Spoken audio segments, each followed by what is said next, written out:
ಎಲ್ಲ ರೈತ ಬಾಂಧವರಿಗೆ ನಮಸ್ಕಾರಗಳು. ಈಗ ಜಾಯಿಂಡರ್ 536D ಇದು 36 HP ಟ್ರ್ಯಾಕ್ಟರ್ ಅದ. ಇದರ RPM 2100 RPM. ಇದರ gear box 8 forward plus 4 reverse. Steering power steering ಬರ್ತದ. ಬ್ರೇಕ್ಸ್ ಆಯಿಲ್ ಮೇಲೆ ಬರ್ತವೆ. ಲಿಫ್ಟಿಂಗ್ ಕೆಪಾಸಿಟಿ ಐತಿ ಇದ್ರದ 1600 kg. ಇದ್ರ ಫುಲ್ ಟ್ಯಾಂಕ್ ಮಾಡಬೇಕಾದ್ರೆ 60 ಲೀಟರ್ ಹಿಡಿಸ್ತದೆ. ವೇಟ್ ಟ್ರ್ಯಾಕ್ಟರ್ದ ಟೋಟಲ್ 1760 kg. ಇದ್ರ ಫ್ಯೂಚರ ಸ್ಮೂತ್ ಪವರ್ ಐತಿ, ಈಸಿ ಹ್ಯಾಂಡಲ್ ಮಾಡಕ್ಕೆ ಬರ್ತೈತಿ, ಸ್ಟ್ರಾಂಗ್ ಹೈಡ್ರೋಲಿಕ್ ಲಿಫ್ಟಿಂಗ್ ಐತಿ ಇದ್ರದ.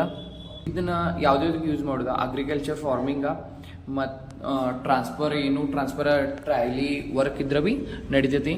ರೂಟ್ರ ಹೊಡಿಗೆ ನಡಿತೈತಿ. ಇದ್ರದಾಗ ಇಂಡಿಯಾದಾಗ ಪ್ರೈಸ್ ಐತಿ 4.8 lakh to 6 lakh ತಗ